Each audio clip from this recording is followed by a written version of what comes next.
ہمارے والدین ہی وہ ریزن ہیں، وہ ذریعہ ہے، وہ سبب ہے جس کے عوض اللہ تعالیٰ نے ہمیں زندگی دی ہے. دیکھیں، اور جو انسان اپنے والدین کے ساتھ حسن سلوک نہیں کر سکتا نا، وہ پھر کسی کے ساتھ نہیں کر سکتا. آپ کسی اس سے ایکسپیکٹ نہیں کر سکتے وہ کسی کے ساتھ اچھا ہوگا، کیونکہ دیکھیں والدین ایسے ہوتے ہیں کہ وہ انسان کے لیے خیر ہی خیر چاہتے ہیں. واللہ آپ کو کوئی بھی اس پوری دنیا میں کوئی بھی آپ کو اتنا سنسیئر نہیں ملے گا جتنا آپ کے والدین آپ کے ساتھ سنسیئر ہیں. They are the most sincere for you. ہر معاملے کے اندر انکنڈیشنل لو ہے ان کا. اور دیکھیں ہم نے تو دیکھا ہے، آپ لوگوں کے پاس بھی اس طرح کے واقعات ضرور ہوں گے کہ جن لوگوں نے جو لوگ اپنے والدین کی اذیت کا سبب بنے ہیں اور ان کی نافرمانی کی ہے انہوں نے، اور ایک لحاظ سے ان کے ساتھ برا سلوک کیا، تو اللہ تعالیٰ نے اس دنیا میں ان کو اس کا جو ہے نا بدلہ دیا. اس دنیا میں اللہ تعالیٰ نے سزا دی، اس دنیا میں لوگوں کو دکھا دیا، اور ان کی بھی اولاد اسی طرح پہ ان کے ساتھ کرتی ہے. تو اس طرح کی بہت زیادہ مثالیں ہیں. اور دیکھیں والدین جب تک وہ زندہ ہیں وہ ایک خیر کا دروازہ ہے ہمارے لیے، اور وہ خیر کا دروازہ کھلا ہوا ہے. یعنی وہ دعا کرتے ہیں اپنی اولاد کے لیے، اور مقبول دعاؤں میں سے ہے والدین کی دعا اپنی اولاد کے لیے. اسی طرح میں پڑھ رہا تھا ایک حدیث صحیح مسلم میں ہے، وہاں پہ رسول اللہ صلی اللہ علیہ وسلم، ابو ہریرہ بتاتے ہیں ہمیں کہ رسول اللہ صلی اللہ علیہ وسلم نے کہا رغم انف ثم رغم انف ثم رغم انف. برباد ہو گیا، تباہ ہو گیا، ڈسگریسڈ ہے وہ. رغم انف کا یعنی لٹرل میننگ یہ ہے کہ اس کی ناک رگڑی گئی مٹی میں، یعنی ہی ہیز بین ڈسگریسڈ، یعنی وہ بالکل تباہ برباد ہو گیا. صحابہ نے پوچھا قیل من، پوچھا گیا کون، کس کے بارے میں رسول اللہ صلی اللہ علیہ وسلم آپ بات کر رہے ہیں؟ تو رسول اللہ صلی اللہ علیہ وسلم نے کہا من ادرک ابویہ عند الکبر، کہ جس نے بھی اپنے ماں باپ کو، والدین کو پایا بڑھاپے کی عمر میں، احدہما او کلیہما، ایک کو یا دونوں کو، فلم يدخل الجنہ، اور وہ جنت میں داخل نہ ہو سکا.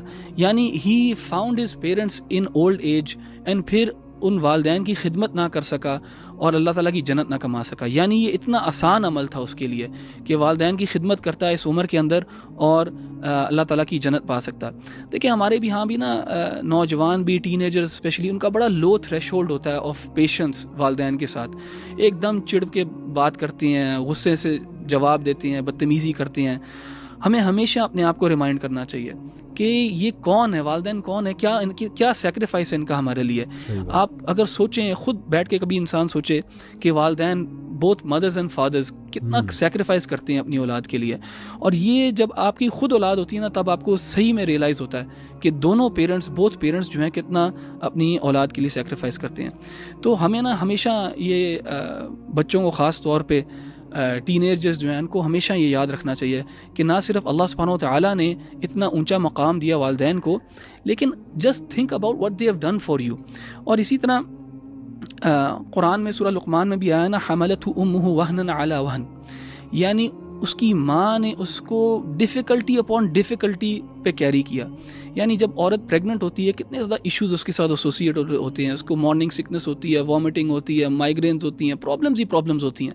یعنی ابھی بچہ دنیا میں آیا نہیں ہوتا تو وہ ماں کو تکلیف پہنچانا شروع کر دیتا ہے. پھر جو پروسیس آف چائلڈ برتھ ہے وہ کتنا پینفل ہے، اس میں مٹرنل مورٹیلٹی اتنی زیادہ ہے، اور عورتیں جو ہیں وہ they die in this process.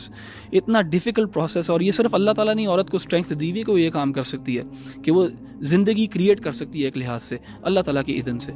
تو والدین میں سے والدہ جو ہے اس کا مقام جو ہے وہ 3 گنا زیادہ ہے as opposed to the father. اور یہ رسول اللہ صلی اللہ علیہ وسلم کی ایک ایکسپریس حدیث ہے. اس کی وجہ بھی یہی ہے کہ ابھی بچہ دنیا میں آیا نہیں ہوتا، اس نے ابھی سانس لیا نہیں ہوتا، تو والدہ جو ہے اس کی ایک لحاظ سے تکلیفیں اٹھا رہی ہوتی ہے. اس کے بعد جب پیدائش کے بعد اس نے اس کو بریسٹ فیڈ کرنا ہوتا ہے، وہ ایک پینفل پروسیس ہوتا ہے. اور ٹوٹل ڈیڈیکیشن ہے، 100% ڈیڈیکیشن ہے، فل ٹائم جاب ہے ایک عورت کے لیے اپنی جو ہے نا اولاد کی پرورش جو ہے. اور اس کے اندر دیکھیں عورت جو ہے وہ ایک لحاظ سے اپنے فزیکل سیلف کو بھی سیکریفائس کرتی ہے. وہ اپنے فگر کو خراب کرتی ہے، اس کے پیٹ کے اوپر اسٹریچ مارکس آتے ہیں. اور آپ کو پتہ ہے عورت سینسٹیو ہوتی ہے اپنے امیج کے بارے میں، اپنے فزیکل اپیرنس کے بارے میں.